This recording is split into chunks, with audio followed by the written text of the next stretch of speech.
I stood in solidarity with the Palestinian people in Palestine, operating as a protective presence for their bodies and their land, and bearing witness to all of these atrocities that you're hearing about today.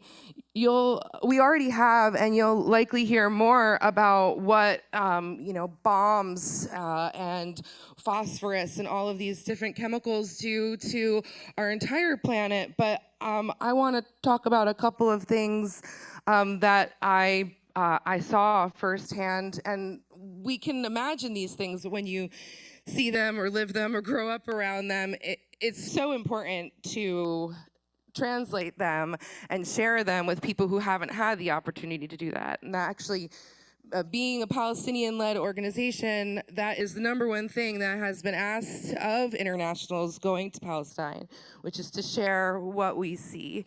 So I'm so very grateful for this opportunity to do that today. We are talking about olives just now. It is the olive season, and olives are not only about the fruit themselves, but they're a symbolic ownership of the land.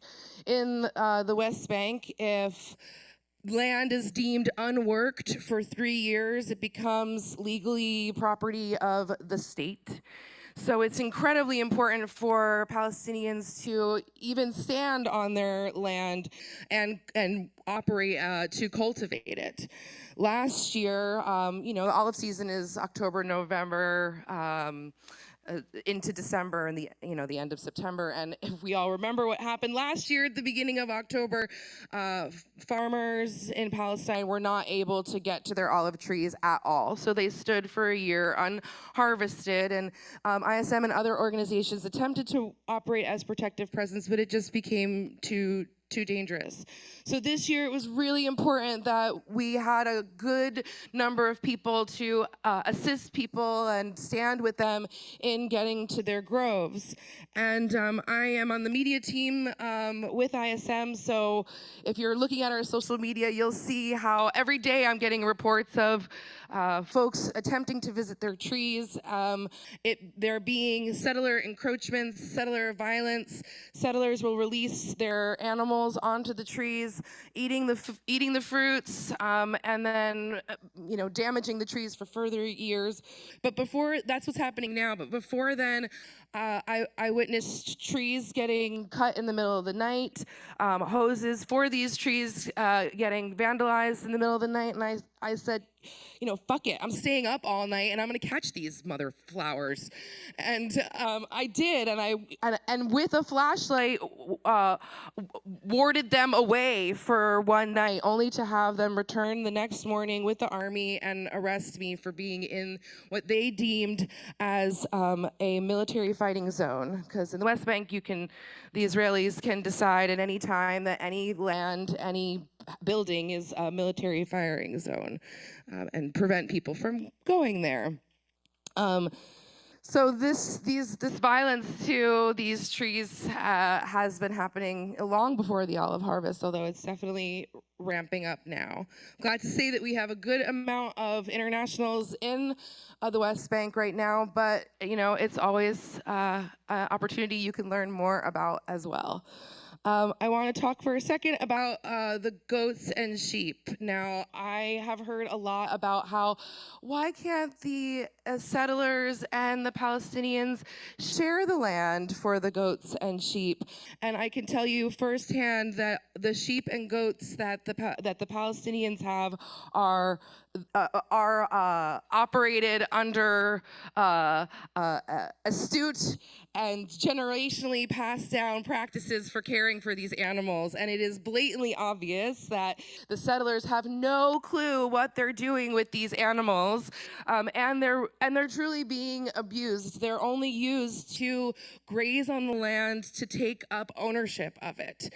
So, for example, when I was in the Jordan Valley, operating with as protective presence, and it's like 110 degrees Fahrenheit there. There's like almost no vegetation, and the settlers, of course, have land that is well hydrated and ample with greenery. They stomp their stolen goats and sheep over to where the Palestinian farmers are and either attempt to merge the herds to steal both of them, or they just want to run the Palestinians off their land.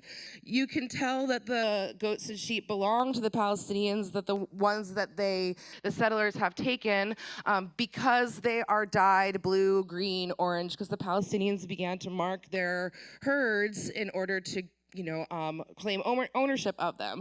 So you're seeing these incredibly overgrown sheep, these sheep that have not been shorn, it looks like, for a year. So if you're, I always say, if you're not going to care about the people and you're going to care about the animals, these animals are also being tortured. So it's like, again, 110 degrees, and there are sheep that are wool blind because they are not being cared for.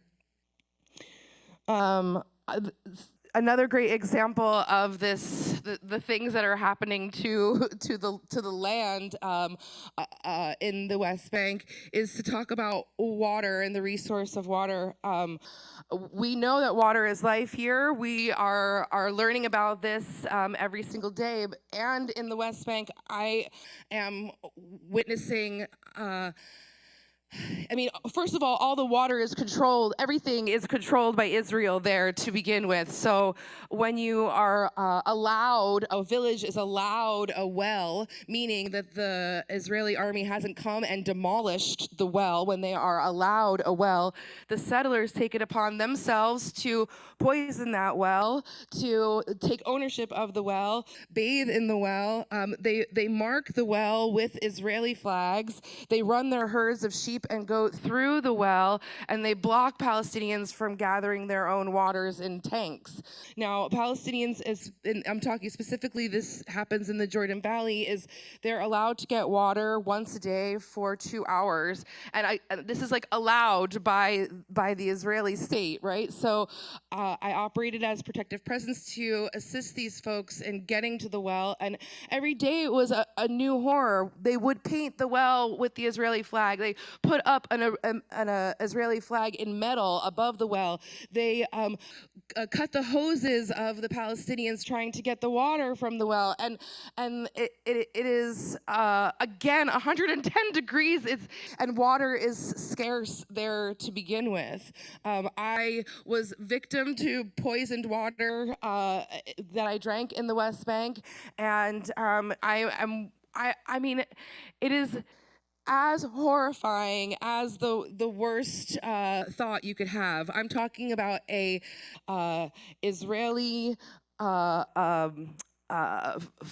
medicine worker driving up to the well in his ambulance, getting out of the ambulance, urinating in the well, getting back into the ambulance, and continuing on with his day. So it's all a systematic way of oppressing the Palestinian people, and in hopes of driving them off their land. The last thing I wanted to talk about was the air. So sanitation systems in the West Bank, again, are controlled by the Israeli government. So you can imagine it's very difficult to have sanitary conditions if your oppressor is controlling you. So one of the first things that I noticed when I got to Palestine was the very thick smell of burning garbage. And this is like, we're learning very much in a very clear way about weapons that are used on the Palestinian people, but this is also a weapon, right? They're not given ways to, reduce, reuse, recycle. There's no way to kind of take the garbage out, and the garbage is used to heat their homes, heat their food, and the smell of burning garbage is thick and perverse. And it feels and tastes like oppression. Like, I'm a little bit of like a witchy woo-woo type of gal, so I'm just gonna kind of close with the fact that this whole earth is connected. I grew up in New Jersey, and about 9 months ago, Israel began bombing Lebanon again. And there were some brutal attacks. And then for the first time in my known history, there was an earthquake in Lebanon, New Jersey. There's only one city called Lebanon, and it's no coincidence that the earth is screaming out for us to pay attention. So thank you for your time today.